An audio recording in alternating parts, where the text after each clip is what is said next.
But since the deed has been done, they are fast falling in, and in my opinion, we shall have a most overwhelming, glorious triumph. One unmistakable sign is that all the odds and ends are with us: barn burners, Native Americans, Tyler men, disappointed office-seeking locofocos, and the Lord knows what. This is important, if in nothing else, in showing which way the wind blows. Some of the sanguine men have set down all the states as certain for Taylor but Illinois, and it is as doubtful. Cannot something be done even in Illinois? Taylor's nomination takes the locos on the blind side. It turns the war thunder against them. The war is now to them the gallows of Haman, which they built for us, and which they are doomed to be hanged themselves. Nobody understood better than Mr. Lincoln the obvious truth that in politics it does not suffice merely to nominate candidates. Something must also be done to elect them. Two of the letters which he at this time wrote home to his young law partner, William H. Herndon, are especially worth quoting in part, not alone to show his zeal in industry, but also as a perennial instruction and encouragement to young men who have an ambition to make a name and a place for themselves in American politics. Last night, I was attending a sort of caucus of the Whig members held in relation to the coming presidential election. The whole field of the nation was scanned, and all is high hope and confidence. Now, as to the young men, you must not wait to be brought forward by the older men. For instance, do you suppose that I should have ever got into notice if I had waited to be hunted up and pushed forward by older men? You young men get together and form a rough and ready club, and have regular meetings and speeches. Let everyone play the part he can play best. Some speak, some sing, and all holler. Your meetings will be of evenings. The older men and the women will go to hear you, so that it will not only contribute to the election of old Zach, but will be an interesting pastime and improving to the intellectual faculties of all engaged. And in another letter, answering one from Herndon, in which that young aspirant complains of having been neglected, he says,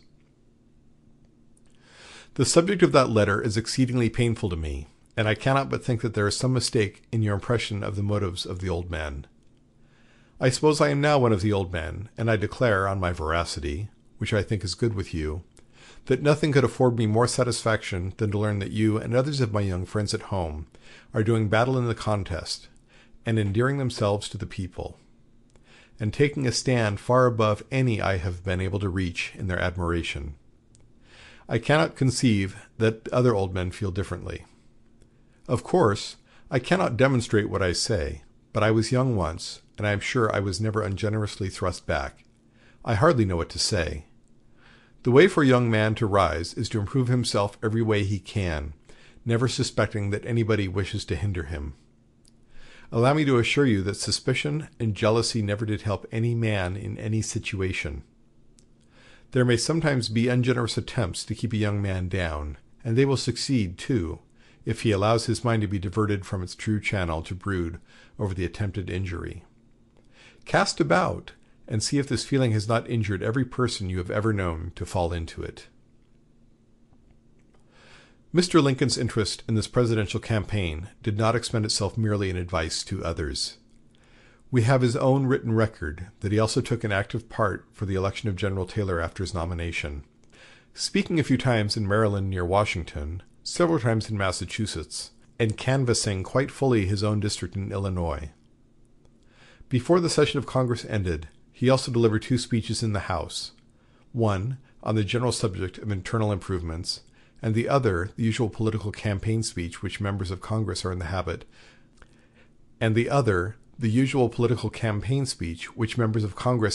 of making to be printed for home circulation, made up mainly of humorous and satirical criticism favoring the election of General Taylor and opposing the election of General Cass, the Democratic candidate.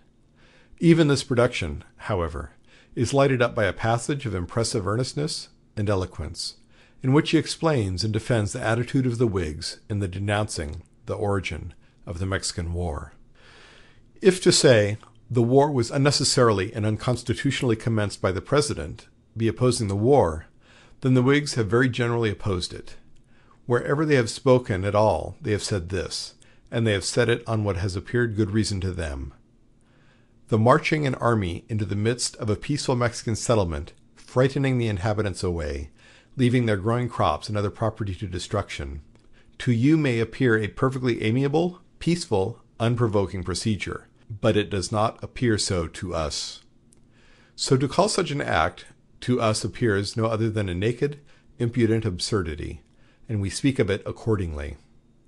But if, when the war had begun, and had become the cause of the country, the giving of our money and our blood, in common with yours, was support of the war, then it is not true that we have always opposed the war. With few individual exceptions, you have constantly had our votes here for all the necessary supplies, and more than this, you have had the services, the blood, and the lives of our political brethren in every trial and on every field. The beardless boy and the mature man, the humble and the distinguished, you have had them. Through suffering and death, by disease and in battle, they have endured, and fought, and fell with you. Clay and Webster each gave a son, never to be returned. From the state of my own residence, besides other worthy but less known Whig names, we sent Marshall, Morrison, Baker, and Hardin. They all fought, and one fell, and in the fall of that one we lost our best Whig man. Nor were the Whigs few in number or laggard in the day of danger. In that fearful, bloody, breathless struggle at Buena Vista, where each man's hard task was to beat back 5 foes or die himself, of the 5 high officers who perished, 4 were Whigs. In speaking of this, I mean no odious comparison between the lion-hearted Whigs and the Democrats who fought there. On other occasions, and among the lower officers and privates on that occasion, I doubt not the proportion was different. I wish to do justice to all. I think of all those brave men as Americans, in whose proud fame as an American I too have a share.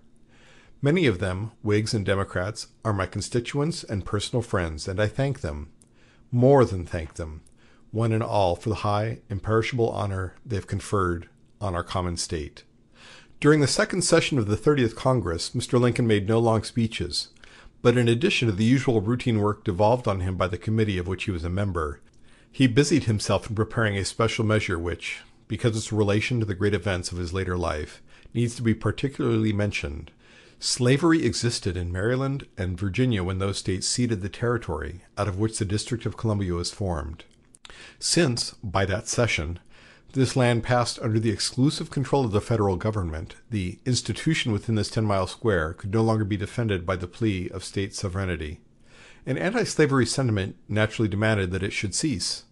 Pro-slavery statesmen, on the other hand, as persistently opposed its removal, partly as a matter of pride and political consistency, partly because it was a convenience to Southern senators and members of the Congress, when they came to Washington, to bring their family servants where the local laws afforded them the same security over their black chattels which existed at their homes. Mr. Lincoln, in his Peoria speech of 1854, emphasized the sectional dispute with his vivid touch of local color. The South clamored for a more efficient fugitive slave law.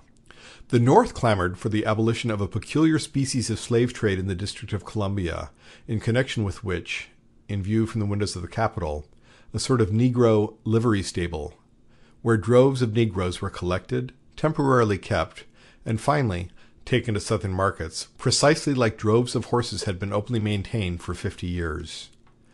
Thus, the question remained a minor but never-ending bone of contention and point of irritation. And excited debate arose in the 30th Congress over a House resolution that the Committee on the Judiciary be instructed to report a bill as soon as practicable prohibiting the slave trade in the District of Columbia. In this situation of affairs, Mr. Lincoln conceived the fond hope that he might be able to present a plan of compromise. He already entertained the idea, which in later years during his presidency, he urged upon both Congress and the border slave states that the just and generous mode of getting rid of the barbarous institution of slavery was by a system of compensated emancipation, giving freedom to the slave and a money indemnity to the owner. He therefore carefully framed a bill providing for the abolishment of slavery in the district upon the following principal conditions. First, that the law should be adopted by a popular vote in the district. Second, a temporary system of apprenticeship and gradual emancipation for children born of slave mothers after January 1st, 1850. Third, the government to pay full cash value for slaves voluntarily manumitted by their owners. Fourth, prohibiting bringing slaves into the